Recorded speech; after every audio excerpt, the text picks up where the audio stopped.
नमस्कार विद्यार्थी मित्रांनो. तर आपण लास्ट सेशन मध्ये सांगितलं होतं की आता आपले इंटरव्ह्यू सुरू होत आहेत आणि या इंटरव्ह्यूसाठी आपण काही टॉपिक डिस्कस करू. तर आपण म्हटल्यानंतर कंटिन्यू आता काय झालेलं आहे की काही न्यूज आहेत. आता त्यातली पहिली न्यूज आहे 1 ऑगस्ट 2024 ची. काय आहे तर सुप्रीम कोर्टचं एक इम्पॉर्टंट जजमेंट आलेलं आहे. आता हे जे इम्पॉर्टंट जजमेंट आहे पूर्ण इंटरव्ह्यूचा जो महिना आहे आपला त्याच्यामध्ये कुठेतरी रिफ्लेक्ट व्हायला पाहिजे असं अपेक्षित आहे. आता ते ठीक आहे इंटरव्ह्यूसाठी म्हणून आपण हे सोडून पण ऍक्च्युली जर तुम्ही स्टुडंट आहात एमपीएससी यूपीएससीचे तरी तुम्हाला ते युजफुल आहे. सोशियोलॉजीच्या पेपरसाठी, सोशल जस्टिस GS2 साठी. ठीक आहे. तर यामध्ये लक्षात घ्या की हे जजमेंटचे 2 आस्पेक्ट महत्वाचे आहेत. टोटल 4 आस्पेक्ट आहेत, आपण डिस्कस करू. 2 आस्पेक्ट कुठले सर? पहिला आस्पेक्ट आहे की राज्यांना जो कोटा असतो शेड्यूल कास्ट किंवा शेड्यूल ट्राईब त्याला क्लासिफाय करता येतं का? क्लासिफिकेशन ज्यांना समजत नाही लक्षात घ्या. महाराष्ट्रामध्ये आपल्याला आता किती टक्के रिझर्वेशन आहे एससी साठी? 13%. ओके, सेंटरमध्ये ते 15 आहे, बरं इथं 13% आहेत. आता या 13%ला आपण डिवाइड करू 5%, 4%, 2%, 1%. जे काय आता कॅटेगरायझेशन किती टक्के असणार आहे कोणालाच माहित नाहीये, पण एक डिमांड अशी आहे. तर याला म्हणू आपण सब क्लासिफिकेशन. तसंच सब क्लासिफिकेशन शेड्यूल ट्राईबचं पण करता येईल का? हो, असं कोर्टाने सांगितलेलं आहे. तर सब क्लासिफिकेशन स्टेटला करता येईल, एक महत्वाचा निर्णय. दुसरा निर्णय काय ऍक्च्युली की क्रिमिलेअर असलं पाहिजे की नाही नसलं पाहिजे. तर याच्या आन्सर मध्ये क्रिमिलेअर असलं पाहिजे असं सुप्रीम कोर्टाचं ऑब्झर्वेशन आहे. 2 गोष्टी. येस. आता याच्यामध्ये मग आपण काय बघू? हिस्टॉरिकल बॅकग्राऊंड बघू. हिस्टॉरिकल बॅकग्राऊंड याचं 1975 पासून सुरू होईल. मग कोर्टाचं याच्यामध्ये मग जे कोर्ट एंटर करेल या इश्यू मध्ये 2004 मध्ये ईव्ही चेन्नई या केस. मग वेगवेगळ्या केसेस, वेगवेगळे आर्टिकल याच्यामध्ये तुम्हाला माहित पडतील. नंतर हे जर लागू झालं तर याला काय आव्हानं असू शकतात आणि याचे काय बेनिफिट असेल असं आपण माहित करून घेऊ शकतो. असा आपला आजचा विषय आहे. ठीक आहे. आता लक्षात घ्या की मी काय म्हटलं तुम्हाला बॅकग्राऊंड. तर सगळ्यात पहिले म्हणजे आज सब क्लासिफिकेशन स्टेटला करता येईल जरी जजमेंट आलेला आहे तर 1975 मध्ये सगळ्यात पहिले असं सब क्लासिफिकेशन केलं गेलं होतं शेड्यूल कास्टचं. आता ज्या सगळ्या केसेस मी डिस्कस करणार आहे cases are related with schedule caste only, but that judgement also extend to schedule tribe असं आपल्याला कन्सिडर करायचं आहे. 75 मध्ये काय म्हटलं पंजाब गव्हर्नमेंटनी? आता बघा सगळ्यात जास्त शेड्यूल कास्ट पॉप्युलेशन कुठे आहे इंडियामध्ये? Percentage wise that is Punjab. 25% quota आहे, 25% शेड्यूल कास्टचा. मग त्यांनी काय म्हटलं, अरे 25% मध्ये ना आम्हाला काही कास्ट अशा दिसत आहेत जसं मजहबी सिख आणि वाल्मिकी समाज. तर यांना की नाही जास्त बेनिफिट नाही झाला आजपर्यंत. म्हणजे 50 to 75 आपण असं कन्सिडर करू. नाही झाला तर यांच्यासाठी एक सब कोटा बनवू आपण 50%चा. 25% विल बी डिवायडेड इंटू 50-50. 12.5 आपण म्हणू शकतो. आणि एक कोटा त्यातला कोणासाठी असेल? मजहबी सिख आणि वाल्मिकी. आणि बाकी शेड्यूल कास्टसाठी सगळ्या कास्टसाठी एक वेगळा कोटा असेल एससीचा. असं त्यांनी बनवलं. हे 75 पासून इफेक्टिव्ह होतं, पण याच्यामध्ये नंतर बदल झाले. तर सगळ्यात पहिला इनिशिएटिव्ह कोणाचा? पंजाब गव्हर्नमेंट. पुढे चालून काय झालं? आंध्र प्रदेश पण आलं समोर. आता आंध्र प्रदेशचा काय इश्यू आहे माहिती आहे का? लक्षात घ्या. आंध्र प्रदेशमध्ये 2 कास्ट आहेत. शेड्यूल कास्टमध्ये महत्वाच्या 2 नाही, पण शेड्यूल कास्टमध्ये 2 कास्ट आहे. त्याच्यामध्ये 2 कास्ट, एक माला, एक मदिका. माला आणि मदिका. मदिकाचं म्हणणं आहे की सगळ्यात जास्त बेनिफिट जे आहे याचे ते कोण घेत आहे? माला घेत आहे. अशी डिमांड आली. आंध्र प्रदेशने आणलं Andhra Pradesh schedule caste rationalisation of reservation act 2000 मध्ये आलो आपण. 75 ते 2000. ठीक आहे, हे आलं. पण जसं हे आलं याला चॅलेंज करण्यात आलं. आणि 2004 मध्ये ही जी केस आहे ते म्हणतात ईव्ही चेन्नई या वर्सेस आंध्र प्रदेश. याचं जे ऍक्च्युली निर्णय आहे, केस 2004 ची आहे, लक्षात घ्या. निर्णय पुढे येईल. ठीक आहे. ओके. तर जसं याचं जजमेंट आलं ईव्ही चेन्नई यामध्ये काय म्हणण्यात आलं माहित आहे का? आता आंध्र प्रदेश संबंधी ईव्ही चेन्नई या केस. पंजाब बद्दल बोलत नाही आहोत आपण. पंजाबचं इनिशिएटिव्ह होतं. ईव्ही चेन्नई या केसमध्ये सुप्रीम कोर्टाने 2 गोष्टी सांगितल्या. एक, पहिली गोष्ट, असा राईट जो आहे, असा जो राईट आहे तो स्टेटला आहेच नाही, म्हणून ते स्ट्राईक डाऊन केलं. आंध्र प्रदेशचं ऍक्च्युअली रिझर्वेशन होतं. ठीक आहे. ते स्ट्राईक डाऊन झालं. एक रिझन समजलं तुम्हाला, स्टेटला अशी पॉवरच नाही बाबा. का? कारण 341 नुसार आर्टिकल 341 हे शेड्यूल कास्टशी रिलेटेड आहे. 341 मध्ये अशी पॉवर प्रेसिडेंटला आहे. काय पॉवर आहे प्रेसिडेंटला? लक्षात घ्या. आर्टिकल 341 मध्ये लिहून आहे. तुम्ही जनरल पॉलिटी वाचत असाल तर मे बी तुम्ही 341 वर एवढं फोकस नसेल करा, 342 वर फोकस करत नसाल चालेल. पण या इंटरव्ह्यूच्या अनुषंगाने म्हणा किंवा इन जनरल आता पॉलिटीमध्ये ह्या केसेस आणि हे आर्टिकल महत्वाचे झाले. केसेस लक्षात घ्या. ईव्ही चेन्नैया असा प्रश्न येऊ शकतो किंवा असा विचारला जाऊ शकतो इंटरव्ह्यूला की ईव्ही चेन्नैया वर्सेस आंध्र प्रदेश ही जी केस आहे कशाशी संबंधी आहेत. मग त्याचे ऑप्शन्स असतील. एससी सब कॅटेगरायझेशन आहे फक्त हे. मग ओबीसी कॅटेगरायझेशन असा ऑप्शन येऊ शकतो किंवा मायनॉरिटीसाठी स्पेशल ट्रीटमेंट असं ते विचारलं जाऊ शकतं. हा मुद्दा झाला तुमचा क्लिअर. ठीक आहे. ईव्ही चेन्नैया केस. चेन्नैया केसमध्ये दोन ऑब्झर्वेशन. एक, स्टेट करू शकत नाही, राष्ट्रपती करू शकतो. काय म्हणणं आहे? का राष्ट्रपती? आर्टिकल 341. काय म्हणणं आहे आर्टिकल 341चं? शेड्यूल कास्ट जे आहे प्रेसिडेन्शियल ऑर्डरने बनेल. अशा कास्ट, ट्राईब आणि रेसेस, ओके, कास्ट, ट्राईब आणि रेसेस किंवा त्यांचे जे उपभाग असतात त्यांना आपण शेड्यूल कास्ट म्हणून वर्णित करू शकतो. अशी पॉवर राष्ट्रपतीकडे आहे. राज्याच्या संदर्भात आणि युनियन टेरिटरीच्या संदर्भात वेगवेगळे नोटिफिकेशन द्यायचे आहे असं सांगतं. आणि जर राज्याच्या संदर्भात तुम्हाला कोणाला शेड्यूल कास्ट बनवायचं असेल एखाद्या कास्टला, ट्राईबला किंवा रेसला, तर गव्हर्नर सोबत तुम्ही काय करा? सल्ला मसलत करा. ऍडवाइजरी म्हणजे त्याची ऍडवाइस घ्यायची आहे. पण पॉवर कोणाकडे आहे? तर प्रेसिडेंटकडे आहे. आणि आणखीन आर्टिकल 341 काय म्हणतं की 341 मध्ये 341 मध्ये प्रेसिडेंटला पॉवर आहे. 2 काय म्हणतं? 341चा 2 ही अशी जी लिस्ट येईल प्रेसिडेंटची शेड्यूल कास्टची किंवा शेड्यूल ट्राईबची, पण ते शेड्यूल ट्राईबचा आर्टिकल वेगळा आहे, त्याच्यामध्ये बदल करण्याचा हक्क पार्लमेंटला आहे. ठीक आहे. तर असं 341चं म्हणणं असल्यामुळे राष्ट्रपतीकडे पॉवर आहे, स्टेट करू शकत नाही. दुसरं ऑब्झर्वेशन काय म्हटलं? पहिली गोष्ट, ओके, हा जो ग्रुप आहे हा होमोजिनियस ग्रुप आहे, त्याच्यामध्ये अनइक्वल आहे असं आम्हाला वाटत नाही. हा होमोजिनियसच ग्रुप असला पाहिजे शेड्यूल कास्ट. या दोन गोष्टी बदलल्या. पण ईव्ही चेन्नैयाचं असं होतं. आता ईव्ही चेन्नैया जजमेंटमुळे काय झालं की पंजाबचा जो ऍक्च्युअली केस आहे, ओके, त्याची पंजाबमध्ये, ओके, पंजाबमध्ये जे ऍक्च्युअली बायफर्केशन होतं त्याला पण स्ट्राईक डाऊन करण्यात आलं 2006 मध्ये. 2006 मध्ये स्ट्राईक डाऊन करण्यात आलं. ठीक आहे. हा मुद्दा समजला. काय काय म्हटलं बघा? पंजाब सरकारचा इनिशिएटिव्ह, आंध्र प्रदेश अनुसूचित जाती आरक्षणाचे तर्कसंगतीकरण कायदा 2000, ओके. नंतर काय म्हटलं आपण? EV Chennaiah versus Andhra Pradesh, 2 observation. SC यादीला एकच एक संघ गट मानले जावे यावर जोर देते आणि राष्ट्रपतीला अशी शक्ती आहे. आता या जजमेंटमुळे काय झालं? असे जर जजमेंट असेल तर हे सगळे जर भारतभर लागू होणार. म्हणून एक केस आली. पुन्हा केस लक्षात घ्या. डॉक्टर किशन पाल वर्सेस पंजाब राज्य. या केसमुळे 1975 ला जो इनिशिएटिव्ह होता, 2006 ची केस आहे, जो 1975 ला ऍक्च्युअली पंजाब गव्हर्नमेंटचा लॉ आहे तो स्ट्राईक डाऊन करण्यात आला. संपलं 2006 ला.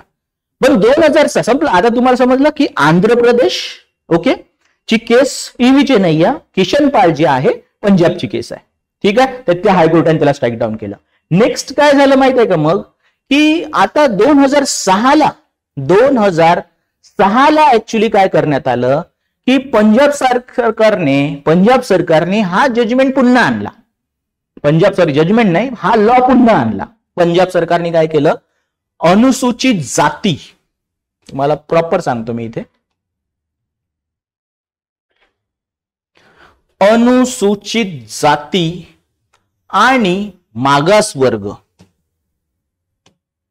अनुसूचित जाती आणि मागासवर्ग सेवामधील आरक्षण कायदा 2006 आणला. त्या वर्षीच तो काय करण्यात आला होता? स्ट्राईक डाऊन करण्यात आला होता, पण त्यांनी नवीन आणला. आता शेड्यूल कास्ट पण आणि बॅकवर्ड क्लास पण यांचं आम्ही बायफर्केशन करू. ओके. पण आता 2006 मध्ये एक नवीन केस आली याच्या विरुद्ध, त्याच्यामध्ये ईव्ही चेन्नैचा वापर. पण ही केस कुठली होती? That is, okay, Devinder Singh म्हणून केस होती ऍक्च्युअली. यांनी आता हे देविंदर सिंग वर्सेस, वेगवेगळे नाव दिले यांची, देविंदर सिंग वर्सेस पंजाब अशी केस बनली ऍक्च्युअली. आणि हे जे होते हे बिगर मजहबी आणि मजहबी सिख आणि बिगर वाल्मिकी समाजाचे होते. म्हणजे ते 50% कोट्यातले नव्हते, 50च्या 50% कोटामधले नव्हते. ठीक आहे. त्यांनी काय म्हटलं की हे तर आमच्या ऍक्च्युअली बिगर जे नाही आहेत मजहबी सिख आणि जे वाल्मिकी नाही त्याच्यासोबत अन्याय आहे. कोर्टाने म्हटलं येस. आणि पुन्हा ईव्ही चेन्नैया केस त्यांच्या मदतीला होती. त्यांनी म्हटलं की हे जमणार नाही असं. आणि पुन्हा 2010 मध्ये देविंदर सिंग, आता पण जे केस चालू आहे देविंदर सिंग केसच चालू आहे ऍक्च्युअली, लक्षात घ्या. 2024 मध्ये या केसमध्ये कोर्टने म्हटलं 2010 ला 6चा जो ऍक्ट आला पंजाबचा जो रिइंट्रोडक्शन होतं तो स्ट्राईक डाऊन करू. असं होणार नाही, कारण ईव्ही चेन्नैयाचं जजमेंट सांगतं एससी होमोजिनियस आहे आणि अशी पॉवर राज्याला नाही, म्हणजे पंजाबला पण नाहीये. अशा प्रकारे ही केस आली. ठीक आहे. 2010. पुन्हा काय झालं मग, आता हे 2010 म्हणजे आता भरपूर वर्ष झाले या गोष्टीला, म्हणजे 2000 पासून 2010 पर्यंत. पण अशा केसेस कोर्टाकडे येत होत्या, सुप्रीम कोर्ट पर्टिक्युलरली, आणि राज्यामध्ये हालचाली चालू झाल्या वेगवेगळ्या. पंजाब, आंध्र प्रदेश तुम्हाला माहित आहे, आता आंध्रमधून तेलंगणा पण निघालं, तिथे पण तोच वाद असेल. तमिळनाडूमध्ये पण असा लॉ आहे, आणि महाराष्ट्रात पण ऍक्च्युली काय झालं की अशा प्रकारची मागणी यायला लागली. आता महाराष्ट्रामध्ये किती टक्के रिझर्वेशन आहे? 13%. तर काही कम्युनिटी, जसं न्यूजपेपर आपल्याला सांगतो की मातंग जो समाज आहे याच्यामध्ये, त्यांचं म्हणणं आहे की या रिझर्वेशन मध्ये 13% मध्ये पॉप्युलस जे आहे, म्हणजे न्यूमरिकल स्ट्रेंथ असलेले 2 समाज आहे, एक मातंग स्वतः आणि एक दुसरा एक अनटचेबल आपण म्हणू, जे आता कन्व्हर्टेड झाले बुद्धिझम मध्ये. तर ह्या समाज आणि आणखीन काही समाज आहे जसं चर्मकार, ढोर, आणि हा जो समाज आहे महार, यांना जास्त बेनिफिट मिळाले, आम्हाला बेनिफिट कमी मिळालेले आहे. तर आम्हाला एक 5%, मोस्ट ऑफ द न्यूजपेपर मध्ये 5%ची डिमांड आहे, आणि काही कुठेतरी चुकून मला वाटतं 7% आहे. आता ते बघू आपण, ते पण 5 किंवा 7% आम्हाला काय आहे की असं रिझर्वेशन पाहिजे, सब कोटा पाहिजे. ही डिमांड, अशा सगळ्या डिमांडला फुलफिल करण्यासाठी, स्टडी करण्यासाठी कोर्टाने म्हटलं आणि केसेस की आम्ही आता काय करू, 2014 मध्ये एक नवीन बेंच बसवलं त्यांनी 5 लोकांचं, पायनीर, आता हा 7 लोकांचं होतं, ठीक आहे. आणि आम्ही स्टडी करू ईव्ही चेन्नई या केसला रिकन्सिडरेशनची गरज आहे का. आणि मग 2020 मध्ये यांनी काय म्हटलं, हो गरज आहे. 14ची केस आहे, केस देवेंदर सिंगलाच काय, आणि ईव्ही चेन्नईचं रिकन्सिडरेशन आहे. 2020 मध्ये काय म्हटलं खंडपीठाने, 2004च्या निर्णयावर पुनर्विचार करण्याची गरज असल्याचे मत मांडले. 2004 मध्ये जो ईव्ही चेन्नई या केस आहे त्यांच्यावर पुनर्विचार करण्याची गरज आहे, आणि अनुसूचित जाती एकसंध गट असण्याची कल्पना नाकारून यादीतील असमानतेचे अस्तित्व मान्य केले, आणि सोबत सांगितलं, शिफारस केली SC ST ना क्रिमिलेअर लागू करा. गव्हर्नमेंटने त्याला पॉझिटिव्ह रिस्पॉन्स नाही दिला, ठीक आहे. पण मग आता ते मान्य केलं की एकसंध आहे, मग अजून याला स्टडी, म्हणजे याच्यावर पूर्ण याच्यासाठी नवीन बेंच आला 7 मेंबरचा, आणि त्याच जजमेंट आहे ज्यात याची आज चर्चा करणार आहोत आपण. आता काय झालं लक्षात आलं, इथपर्यंत हिस्टोरिकल बॅकग्राऊंडच आहे. आता जी केस होती देवेंदर सिंग वर्सेस पंजाब, ही आता सुप्रीम कोर्टमध्ये आहे. 7 लोकांचा बेंच असेल, आणि त्यांच्या समोर काय होतं की 4 विषय होते टोटल. 4 विषय टोटल होते. काय? पहिली गोष्ट, शेड्यूल कास्ट हे काय म्हणते त्याला, होमोजिनियस आहे की नाही, एक संध ग्रुप आहे की नाही, याच्यावर चर्चा करा, ठीक आहे. दुसरी गोष्ट, स्टेट याच्या सोबत चेंज करू शकतं का, याच्यामध्ये बदल करू शकतं. टिंकर शब्द इंग्लिश न्यूजपेपरमध्ये वापरला आहे, नॉट अ पॉझिटिव्ह वर्ड. मरम्मत, छेडछाड असे शब्द येऊ शकतात. आणि इन्क्लुडिंग जर असं करू शकतं की ते सब क्लासिफाय करू शकतं का, असं एक इश्यू आणखीन होता. What is the yardstick of the sub classification. जर तुम्ही मला विचाराल की या पूर्ण जजमेंटमध्ये सगळ्यात इम्पॉर्टंट काय आहे, तर माझं म्हणणं आहे यार्डस्टिक खूप इम्पॉर्टंट आहे. चांगलं 1-2 कॉन्सेप्ट तुम्हाला आणखीन माहित होतील. म्हणजे दिले 2 याच्यावर, पण कोर्ट म्हणते करा तुम्ही 2, पण यार्डस्टिक प्रॉपर नसेल तर आम्ही आहोत इथे बसून. तर या प्रकारे तिसरा सांगतो तुम्हाला, त्याचं पण सांगतो. Does the creamy layer principle apply to schedule caste. हा क्रिमिलेअरचा, या क्रिमिलेअरच्या एका कीवर्ड मुळे की नाही हे गाजत आहे प्रकरण जास्त. थोडस जो आहे आपल्याकडे वेगवेगळे जे म्हणजे सोशल ग्रुप आहे त्यांना तर खूप आवडतो क्रिमिलेअर शब्द, असं आहे. ओके, आता ते कसं करायचं ते वेगळाच मुद्दा झाला. पण 4 प्रश्न होते, त्यातले वेगवेगळे प्रश्न घेऊ आपण आता. इश्यू 1. ओके, आता पहिला जो आहे की कास्ट जे आहे शेड्यूल कास्ट मध्ये ते होमोजिनियस आहे का, की इक्वली म्हणजे list to be treated similarly आहे का. तर सरन्यायाधीश काय म्हणतात माहित आहे का, सरन्यायाधीश ते नाही म्हणतात, असं नाहीये, ते सिमिलरली सिच्युएटेड नाहीये. त्यांनी काय म्हटलं की शेड्यूल कास्ट जी टर्म आहे, लिगल टर्म आहे, 50च्या आधी ही टर्म नव्हती, किंवा त्याच्या आधी पण ही टर्म नव्हती. मग लक्षात घ्या, याचा अर्थ अस्पृश्यता नव्हती असं ते नाही म्हणतायत. ते म्हणतायत की schedule caste is legal fiction, असा शब्द त्यांनी वापरलेला आहे. काय म्हटलेला आहे, लीगल फिक्शन नावाचा शब्द वापरलेला आहे. लीगल फिक्शन म्हणजे एखादी गोष्ट इम्प्लिमेंट करण्यासाठी, किंवा मग ते म्हणजे जे काही असेल, आता केस असेल किंवा एखादी स्टेप्स असेल किंवा स्कीम असेल, तर त्याच्यासाठी एखादी गोष्ट आपण क्रिएट करतो, मान्य करतो की आहे म्हणून. तसं आपण एक शेड्यूल कास्ट नावाचं लीगल फिक्शन क्रिएट केलेलं आहे, की हा पूर्ण बघा कास्ट वेगवेगळ्या होत्या, त्यांना सगळ्यांना आपण एकच ग्रुपिंग मध्ये ठेवलं शेड्यूल कास्ट. ट्राईब वेगवेगळ्या होत्या पण त्यांचं एक ग्रुपिंग केलं शेड्यूल ट्राईब, तर हे लिगल फिक्शन आहे. ते लिगल फिक्शन आहे हे मान्य झालं, पण लिगल फिक्शनचं असं इंटरप्रिटेशन होऊ शकत नाही किंवा त्याला असं स्ट्रेच नाही करू शकत तुम्ही की शेड्यूल कास्ट हा एक संघ ग्रुप आहे किंवा त्याच्यात असमान नाही, असं होऊ शकत नाही. म्हणजे याचा अर्थ काय होतो की तो असमान, त्याच्यामध्ये असमानता आहे. काय म्हटलं, सरन्यायाधीश चंद्रचूड म्हणाले की अनुसूचित जातीमध्ये कोणतेही अंतर्गत भेद नाहीत असा दावा करण्यासाठी या कायदेशीर कल्पना म्हणजे लिगल फिक्शन विस्तार केला जाऊ शकत नाही. म्हणजे अंतर्गत भेद आहेत या लिगल फिक्शन मध्ये, असं त्याचं म्हणणं आहे. याचाच अर्थ काय आहे की वेगवेगळ्या जाती शेड्यूल कास्ट मध्ये वेगवेगळ्या स्तरावर किंवा वेगवेगळ्या स्तरीकरण त्याचं झालेलं आहे, असं आम्ही मान्य करतो. हे जर मान्य केलं मग दुसरा मुद्दा काय राहतो की स्टेट करू शकतं की सेंटर करू शकतं. सेंटरकडे तसे पण पॉवर आहे, पण सेंटर कुठे काय पंजाबसाठी लॉ बनवणार आहे का आता? नाही. मग अशी पॉवर कोणाकडे असू शकते? स्टेट. पहिला इश्यू समजला की असमान गट आहे, अंतर्गत भेद आहे शेड्यूल कास्ट मध्ये, हे कोर्टाने हो म्हटलं, जे ईव्ही चेन्नईमध्ये नाकारलं होतं. ठीक आहे, सगळे जे जजमेंट आहे जवळपास ईव्ही चेन्नईच्याच गोष्टी आता काय करत आहे, नाकारत आहे. दुसरं काय आहे, can state tinker with presidential list or sub classify the presidential list. Presidential list शब्द काय येतो, कारण प्रेसिडेंटच्या ऑर्डरनी ते येत असते. Schedule caste, schedule tribe order, schedule caste order 1951, 66 असं असतं ते. ओके, पण ही लिस्ट एकदा बनली की मग याच्यात कोण इंटरफेअर करू शकतं, तर पार्लिमेंट, बाकी कोणीच नाही. ठीक आहे. तर कोर्टाचं म्हणणं काय, सुप्रीम कोर्टचं काय म्हणणं आहे की जे 15-16 आहेत ना, 15 आणि 16, 15-4, 15-5 याच्यामध्ये राज्यांना तशी पण आपण पॉवर दिलेली आहे की तुम्ही जे शेड्यूल कास्ट, शेड्यूल ट्राईब आणि सोशली आणि एज्युकेशनल बॅकवर्ड क्लास आहे, म्हणजे त्याला आपण आता अदर बॅकवर्ड क्लासेस म्हणतो, तर याच्यामध्ये जर काही अनएड्युकेट रिप्रेझेंटेशनचा गट असेल तर त्यांच्यासाठी तुम्ही काही सकारात्मक स्टेप घेऊ शकता, अफर्मेटिव्ह ऍक्शन करू शकता. आणि आता काय करू आपण की याच्या सब क्लासिफिकेशनची पण पॉवर तुम्हाला देऊ, म्हणजे राज्यांकडे अशी शक्ती आहे असं म्हणणं आहे. 2 मुद्दे झाले. मुद्दा काय झाला, एक पहिला गट होमोजिनियस ग्रुप आहे, नाही आहे. ठीक आहे. दुसरं काय झालं की अशी पॉवर आता याला सब क्लासिफाय करण्याची पॉवर कोणाला असेल, तर राज्यांना असेल. अजून काय sir, 3, what is the yard stick for sub classification. हा मुद्दा खूप महत्वाचा, मी तुम्हाला आधी पण सांगितलं. कसं सर, आता बघा की आता तसं पण तुम्ही आर्टिकल 14 याच्यामध्ये 14, 15, 16 यूज, 15, 16 तर सांगितलं पण 14 पण यूज करण्यात आलेलं आहे.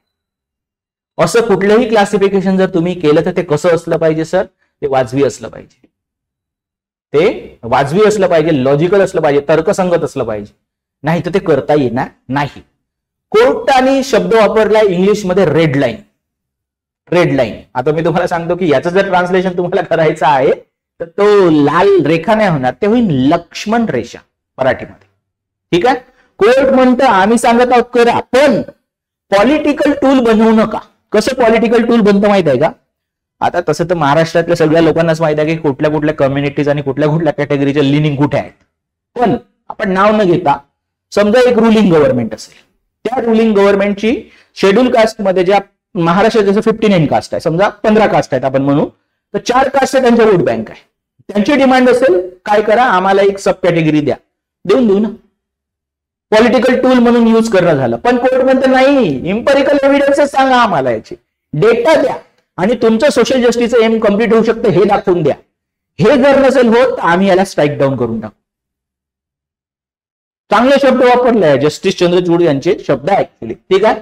काय म्हटलं, करा पण ते वाजवी असलं पाहिजे. कसं पाहिजे, ते वाजवी असलं पाहिजे असं कोर्टाचं म्हणणं आहे. कसं पाहिजे, वाजवी पाहिजे आणि तर्कस असावा लागेल. या युक्तिवादी युक्तिवादाची न्यायालयात आणखीन चाचणी केली जाऊ शकते. आम्ही बघू मग ते आहे की नाही म्हणून तसं. ठीक आहे. त्याचप्रमाणे ओके, आता अनुगुण आता बघा 2 शब्द वापरलेले आहेत, तुम्हाला हे नंतर वाचावं लागेल आरामात, मी काय वाचून दाखवण्यासाठी नाही आलेलो आहे. ओके, प्रभावी प्रतिनिधित्व आणि संख्यात्मक प्रतिनिधित्व असे 2 शब्द वापरले आहेत. कारण हे जितकं पण तुम्ही डिस्कशन बघा ना ऑल ओव्हर इंडिया, तुम्हाला काय माहित पडेल, सगळ्यांचं असं म्हणणं आहे की असं होत आहे. असं होत पण असेल, मी असं नाही म्हणताय. जेव्हा तुम्ही एखादी स्टेप घेता, गव्हर्नमेंट स्टेप घेतं किंवा सुप्रीम कोर्ट म्हणतं, अशा वेळेस तुम्हाला डेटा दाखवावा लागेल. असं आहे म्हणून. असा डेटा ना कोणाकडेच नाहीये. इव्हन या आधी ज्या 2 गोष्टी झालेल्या आहे, बिहार कास्ट सेन्ससला चॅलेंज करण्यात आला, सायंटिफिक नाहीये. जस्टिस रोहिणी आयोग जो आहे ओबीसी क्लासिफिकेशनचा, त्याची रिपोर्टच बाहेर नाही आली गव्हर्नमेंट कडून अजून. हे जर करायचं आहे तुम्हाला डेटा पाहिजे, इम्पॉर्टंट. आणि कोर्ट म्हणतं इम्पेरिकल एव्हिडन्सेस द्या. ठीक आहे. आता आणखीन चंद्रचूड काय म्हणतात, फक्त एखाद्या समाजाचं संख्यात्मक प्रतिनिधित्व असेल म्हणून जमणार नाही. हे प्रभावी प्रतिनिधित्वाला कदाचित विरोध केला जाऊ शकतो. आता काय महत्वाचा शब्द आहे, लिगल फिक्शन नंतर हा महत्वाचा शब्द आहे. म्हणजे उद्या तुम्ही म्हटलं की यार या जे कम्युनिटी आणि यांना जास्त बेनिफिट झाला आणि यांची एवढे लोक सर्व्हिसमध्ये आहे, ऍज कम्पेअर टू दॅट दुसऱ्या कम्युनिटी लोक कमी आहे. संख्यात्मक हे काय झालं, प्रतिनिधित्व झालं. पण कदाचित त्या समाजासोबत ज्याला म्हणतो तुम्ही जास्त फायदा घेतलेला आहे, त्यांचं प्रभावी प्रतिनिधित्व नसेल कदाचित. कारण प्रमोशन मध्ये कदाचित त्यांचं जे आहे, प्रमोशन जे आहे नोकऱ्यामधलं, कदाचित ते नाकारलं जात असेल तर. आणि जर प्रमोशन जे आहे इम्पॉर्टंट, ओके नोकरीत आले तुम्ही, प्रमोशन झालं, ते जर नाकारलं जात आहे म्हणजे तुमचं फक्त संख्यात्मक इथे प्रतिनिधित्व आहे. तुमचं इथे प्रतिनिधित्व हे प्रभावी प्रतिनिधित्व नाही. तर आम्ही दोन्ही बघू, असं केलं जाऊ शकतं असं कोर्टाचं म्हणणं आहे.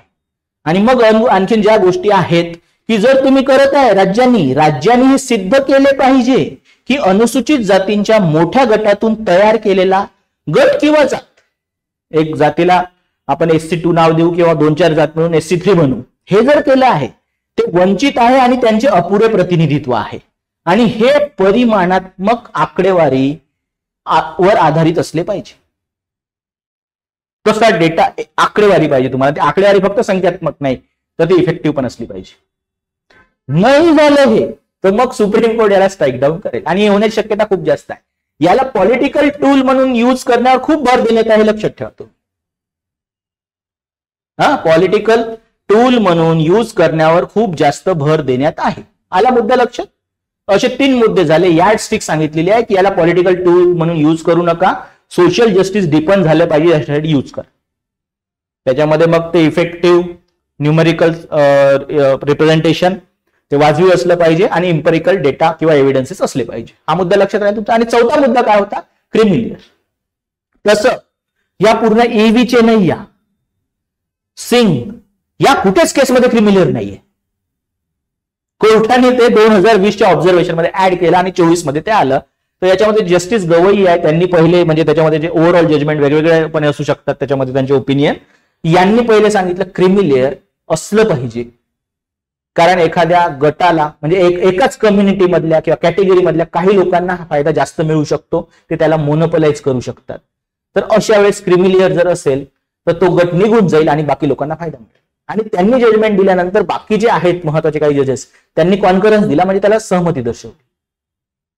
जे क्रिमिलियर पण असू शकतं, असं बघा कोर्ट तर म्हणत आहे, पण याचा अर्थ ही गोष्ट चॅलेंज होणार नाही असं काहीच नाहीये. ठीक आहे. आता आपला मुद्दा काय झाला की मी तुम्हाला फक्त हिस्ट्री सांगितली, ओके हिस्ट्री सांगितली, पण तुम्हाला काय विचार हिस्ट्रीमध्ये लक्षात घ्या. आता हिस्ट्रीमध्ये महत्वाचे प्रश्न काय, आर्टिकल 341 EV चेन्नैया केस, हे महत्वाचे प्रश्न आहेत तुमच्यासाठी. प्रिलिम म्हणा, इंटरव्ह्यू म्हणा, एखादी काही पण म्हणा तुम्ही. ठीक आहे. फायदा काय होईल सर याचा? फायदा सर उपवर्गीकरण झालंच तर काही फायदे होऊ शकते. एक तर ज्या रिझर्वेशन सिस्टम आहे आणि त्याला इम्प्लिमेंट करणारी ऑथॉरिटी वेगवेगळे स्टेट आणि एक सेंटर आहे आपलं, त्याच्यामध्ये फ्लेक्झिबिलिटी येईल. आतापर्यंत पहिली गोष्ट स्टेटकडे ते पॉवरच नव्हती, स्टेटकडे पॉवर आली. आता पॉवर जी स्टेट आहे ते फ्लेक्झिबिलिटीनी याला रिझर्वेशन म्हणा, आरक्षण म्हणा किंवा दुसऱ्या ज्या स्कीम असतात त्या बाबतीमध्ये इम्प्लिमेंट करू शकतं. ठीक आहे. असं जर झालं तर काय होईल की जे वंचित आहे याच्यामधले पण वंचित आहे, शेड्यूल कास्ट मधले, शेड्यूल ट्राईब मधले, त्यांना पण फायदा होईल. अरे हो, तुम्हाला अजून म्हणजे मी मोस्टली माहिती का शेड्यूल कास्टची उदाहरणं दिली, शेड्यूल ट्राईबची पण उदाहरणं पाहिजे आपल्याला काही. ओके. तुम्हाला तिकडे मझिबी सिख, इकडे काय महाराष्ट्राला सांगितलं मी, तेलंगणा आंध्र प्रदेशचं पण सांगितलं, तामिळनाडू पण केस आहे. आता बघा की कुठे काय कसं दुसऱ्या स्टेटमध्ये शेड्यूल ट्राईब काय. महाराष्ट्र जर म्हटलं तर काही लोकांचं असं म्हणणं आहे, मुद्दा महत्वाचा आहे लक्षात घ्या. महाराष्ट्रामध्ये लोकांचं म्हणणं आहे की 2 कम्युनिटी भिल्ल आणि गोंड यांना खूप फायदा झाला असं म्हणणं आहे. बरं, पण मी म्हणतो पूर्ण शेड्यूल ट्राईबला काही फायदा जास्त दिसत नाही ऍक्च्युअली ओव्हरऑल कंडिशन वरून. पण मी काही रिपोर्ट देणार नाही गव्हर्नमेंटला, पण तुम्हाला सांगत आहे की याच्यामध्ये सब कॅटेगरायझेशन काय करायचं. त्यातल्या त्यात या विषयातले एक एक्सपर्ट आहेत, व्हर्जिनियस झाझा म्हणून, साचा म्हणतात, झाझा म्हणतात, एक्से ऍक्च्युली ते नाव आहे त्यांचं, एक्से. ते म्हणतात असं सब कॅटेगरायझेशनची काही गरजच नाही. Okay, yes. त्याचप्रमाणे जर तुम्ही राजस्थान नाही, त्याचप्रमाणे समजा तुम्ही काही भागामध्ये गेले, सच एज सेंट्रल इंडियामध्ये, तिथे पण गोंड कम्युनिटी वगैरे यांचा नंबर जास्त आहे, त्यांना बेनिफिट जास्त मिळतात असं सांगणं आहे. ठीक आहे. शेड्यूल ट्राईबचं पण उदाहरण झालं, शेड्यूल कास्टचं दिलंच होतं. ठीक आहे. तर अशा वेळेस ह्या ज्या कम्युनिटीज आहेत, ओके, जसं आधीच आपण शेड्यूल ट्राईब मध्ये काय असतं माहिती का, पीव्हीटीजी असतात, पर्टिक्युलरली वल्नरेबल ट्राईब ग्रुप्स. तर तसं पण एक ऍक्सेप्ट केलं आहे कुठेतरी गव्हर्नमेंटने की हा बॅकवर्ड आहे म्हणून. तर अशा कम्युनिटीजला फायदा मिळेल. ओके, पहिला आहे फ्लेक्झिबिलिटी, दुसरा आहे सामाजिक न्याय. याच्यामध्ये काय होऊ शकतं, तर सामाजिक न्याय डिपन होऊ शकतो, चांगले लक्ष्यकरण होऊ शकतं, बेटर टार्गेटिंग शब्द ऍक्च्युली तो. दोन गोष्टी झाल्या, फ्लेक्झिबिलिटी, सोशल जस्टिस डिपन होईल, म्हणजे चांगलं टार्गेटिंग होईल. आणि तिसरी गोष्ट म्हणजे वाजवी प्रतिनिधित्व मिळेल ना. फक्त रिझर्वेशन म्हणून असा विचार करू नका, नोकऱ्या आणि शिक्षण, पॉलिटिकल रिझर्वेशन पण असतं.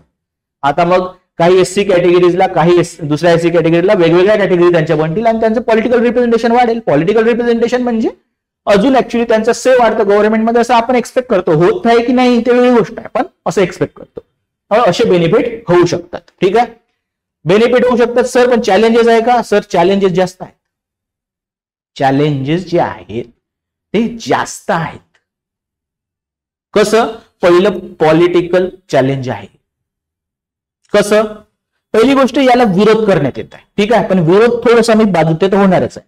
पहिली गोष्ट, ज्या गव्हर्नमेंटला हे करायचं आहे त्या गव्हर्नमेंटने याला जर वोट बँक पॉलिटिक्स म्हणून टूल म्हणून वापरण्याचा प्रयत्न केला तर सगळ्यात पहिले लिगल हर्डल्स आहेत. सुप्रीम कोर्ट आहे आणि सुप्रीम कोर्टाचे जजमेंट आहे. तो आणि तुम्हाला सांगू का की आता मोस्टली तर लोकांचं म्हणणं आहे की याच्यामध्ये पॉलिटिकल टूल म्हणजे म्हणून वापरण्याची शक्यता जास्त आहे. त्यात आणखीन गोष्टी कुठली पाहिजे? तिसऱ्या नंबरचा मुद्दा आहे डेटा पाहिजे. त्यासाठी तसं एम्पिरिकल एव्हिडन्सेस मध्ये आहे. कुठे आहे डेटा? मला दाखवा ना कुठे आहे ते डेटा. ऍक्च्युली असा डेटा गव्हर्नमेंटकडेच नसतो. म्हणजे गव्हर्नमेंटची पॉवर नाही असं नाही म्हणता, इच्छा नाहीये. आणि तो बनवला जरी त्यांनी, डेटा कलेक्ट जरी केला तर तो किती सायंटिफिक असेल बघा. डेटा कलेक्ट करण्याचं काम तुम्ही मला द्या, तुम्हाला कुठल्या बाजूने पाहिजे तसं बाजूने करून देतो ऍक्च्युली. तर तिथं गव्हर्नमेंट आहे. गव्हर्नमेंटने जर असं काही चालाकी केली तर ते कोर्टात टिकणं कठीण होऊन जातं. तिथे चालाकी नाही चालत. त्यामुळे पॉलिटिकल टूल म्हणून वापरण्याची शक्यता आहे. आणि पॉलिटिकल टूल म्हणून वापरलं तर सुप्रीम कोर्टात टिकण्याची शक्यता फार कमी आहे. ओके, आणि बघा ना याच्यात मध्ये आता काय म्हणताय, आता महाराष्ट्र गव्हर्नमेंट आता एक अभ्यास समिती नेमा. मग आम्ही एक काय करू, ऍक्ट आणू. मग काय होईल, तो ऍक्ट चॅलेंज होईल. आणि ऍक्ट चॅलेंज झाल्यानंतर मग पुन्हा ऍक्च्युली सुप्रीम कोर्ट त्याच्यावर काहीतरी म्हणजे जजमेंट देईल. या साध्या गोष्टीला फक्त 1-1 वर्ष जरी दिले तर 3 ते 4 वर्ष निघून जातात. तर पॉलिटिकल हर्डल आहेत आणि लिगल हर्डल आहेत.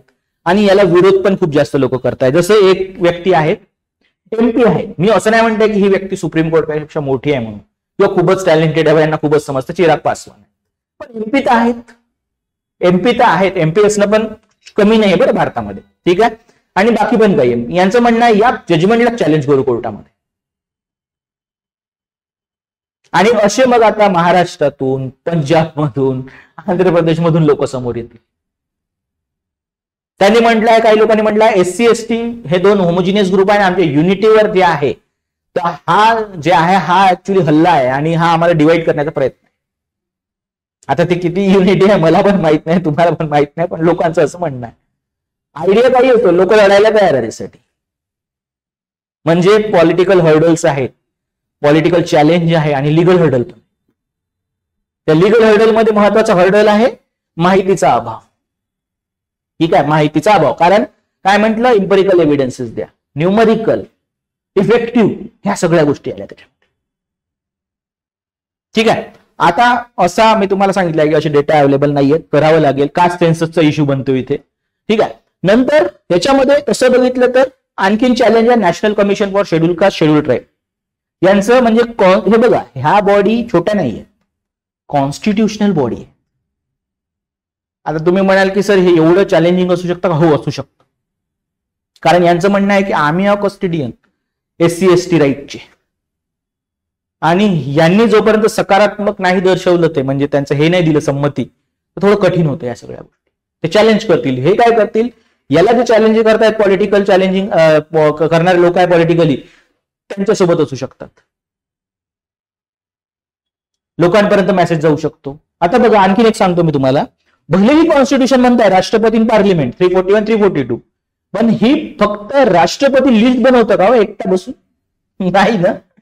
त्याच्यामध्ये की नाही कोण कोण येतं, शेड्यूल कास्ट कमिशन पण येतं, शेड्यूल ट्राईब कमिशन शेड्यूल ट्राईबच्या बाबतीमध्ये येतं, रजिस्ट्रार जनरल ऑफ इंडिया पण व्हेरीफाय करतोय, कॅबिनेट येतं, सगळंच येतं, गव्हर्नमेंटचे सगळ्या फंक्शनरी याच्यामध्ये एंट्री म्हणजे काय म्हणतात त्याला सहभागी असतात या प्रोसेसमध्ये, जर ते प्रेसिडेन्शियल ऑर्डर निघायची आहे तर. म्हणजे कुठेतरी शेड्यूल कास्ट आयडेंटिफिकेशन आणि शेड्यूल ट्राईब आयडेंटिफिकेशन मध्ये शेड्यूल कास्ट कमिशन आणि शेड्यूल ट्राईब कमिशन आहेत, ते या प्रोसेसचा भाग आहेत.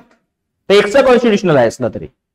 तर त्यामुळे यांचा पण एक चॅलेंज असू शकतो, त्यांचा पण एक चॅलेंज असू शकतो. ठीक आहे. हा टॉपिक महत्वाचा असला तरी आणखीन लक्षात घ्या की याच्यासोबत ओबीसी सब कॅटेगरायझेशनचा पण टॉपिक न्यूज मध्ये आहे. जे आपण समजा एमपीएससी प्रिपेअर करतो किंवा युपीएससी, तर तिथे 10 किंवा 15 मार्काचा प्रश्न एकतर SC ST सब कॅटेगरायझेशन किंवा SC ST OBC नाव न घेता कुठलं पण सब कॅटेगरायझेशन कसं हेल्प करेल किंवा चॅलेंजिंग आहे का किंवा क्रिटिकली अनालाइज करा असा प्रश्न येऊ शकतो. पण थोडंसं ते पण वाचून घ्या. ठीक आहे. आणि म्हणजे सगळ्यांचं असं म्हणणं आहे की हा इंटरव्ह्यूसाठी एक इम्पॉर्टंट टॉपिक असू शकतो, एमपीएससी साठी तर आहेच. ठीक आहे. तर अशा प्रकारे हा टॉपिक इम्पॉर्टंट आहे. अजून पण काही टॉपिक आहे तुम्हाला माहिती आहे, मी ओव्हरऑल तुम्हाला सगळं सांगितलं, याच्या बाहेर प्रश्न जाणार नाही. आणि तुम्हाला असं एकदम ओपिनियन द्या ऐवजी EV चेन्नई या केस 341 काय असे पण प्रश्न येऊ शकतात. ठीक आहे. तर या संबंधी आपण काय करतो आहोत, मग आता इंटरव्ह्यू जे आहेत आपले तुम्हाला माहित आहे, प्लॅन बनलेला आहे. तर त्या प्लॅन नुसार आपले इंटरव्ह्यू असतील आणि हा टॉपिक तुमच्यासाठी इम्पॉर्टंट असेल. तर एक 9 आणि 10 जे आहे ऑगस्ट त्यावेळेस इंटरव्ह्यू होऊ शकतात. आणि तुम्हाला या संबंधी अधिक माहिती पाहिजे असेल तर हा ऍक्च्युली आपला नंबर आहे UPSC अकॅडमिया, तिथे तुम्ही कॉन्टॅक्ट करू शकता. मेल करण्याऐवजी मला वाटतं फोन करणे जास्त सेफ असेल, व्हॉट्सअप करू शकता. हा ऍड्रेस आहे, इथे तुमचे इंटरव्ह्यू ऍक्च्युली कंडक्ट करण्यात येतील. ठीक आहे. Shaan Brahma complex 3rd floor, Faraskhana police station, Appa Balwant chowk, Pune. ठीक आहे. नंबर नोट डाऊन करा आणि अधिक माहितीसाठी तुम्ही कधी पण कॉन्टॅक्ट करू शकता. थँक्यू.